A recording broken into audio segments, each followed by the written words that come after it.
श्री वृंदावन विहारिणी बिहारी लाल की जय हो। परम पूज्य श्री भाई जी महाराज की जय हो।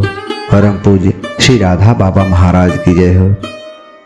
परम पूज्य श्री भाई जी महाराज के प्रवचनों एवं लेखों की श्रृंखला में प्रस्तुत है आज का विषय प्रारब्ध भोग। परम पूज्य श्री भाई जी कहते हैं, जितने भी दुख सुख प्राप्त होते हैं ये सभी हमें अपने कर्मों से मिलते हैं। कोई हमें देता नहीं है, दे सकता भी नहीं है। बहुत बार लोगों का बुरा करने का प्रयत्न होता है, परंतु जिसका बुरा करना होता है उसका कुछ नहीं बिगड़ता है। मुझे क्रांतिकारी युग की एक बात याद है कि कलकत्ते के एक पुलिस कमिश्नर थे श्री ट्रेगर्ट। इन ट्रेगर्ट महोदय को मारने की चेष्टा क्रांतिकारियों ने 7-8 बार की, परंतु ये मरे नहीं, हर बार बच गए। एक और सच्ची घटना बताऊं, गवर्नर की गाड़ी उड़ाने के लिए रेल लाइन पर डायनामाइट रखा गया था।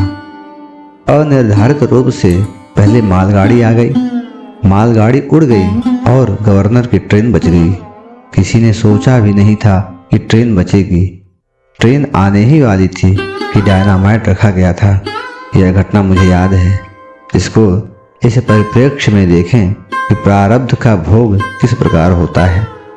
पुलिस ने उस ट्रेन विस्फोटक के जुर्म में उस रेल लाइन पर कार्य कर रहे कुछ मजदूरों को, उनके सरदार को तथा आसपास के 2-4 लोगों को गिरफ्तार कर लिया और मार पीट कर उनसे जुर्म स्वीकार करवा लिया। न्यायालय में उनका बयान हो गया।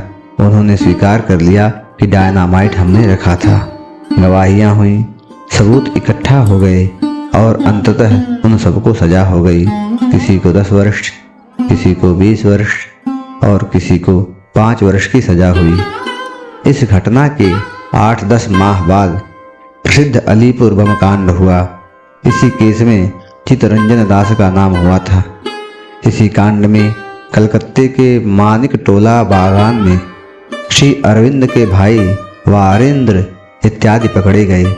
वारेंद्र ने वक्तव्य दिया कि मालगाड़ी विस्फोट कांड में डायनामाइट मैंने रखा था, वह मेरा काम था और यहाँ की पुलिस ने जबरदस्ती वहाँ के लोगों को फंसाया और स्वीकार कराया। सरकार इतनी लापरवाह है कि उसने उन पुलिस अफसरों को इनाम बांटा और उनकी पदोन्नति की। उनके इस बयान से हड़कंप मच गया। जांच हुई, बात सच्ची थी। जब सच सामने आया तो जिनको सजा हो गई थी उन सबको छोड़ा गया। जो अधिकारी तरक्की पा गए थे उनको पदावनत किया गया। कुछ निलंबित हुए और कुछ को सेवा से ही बर्खास्त कर दिया गया। यह परीक्षा प्रारब्ध का भोग है। उनको जितने दिनों का जेल जीवन व्यतीत करना था वह इस निमित्त से हुआ। फिर वह भोग समाप्त हुआ और उन्हें नया जीवन प्राप्त हुआ। आज के विषय में बस इतना है। अगले विषय के साथ अगले प्रकरण में उपस्थित होंगे। तब तक के लिए जय जय श्री राधे, जय जय श्री राधे, जय जय श्री राधे।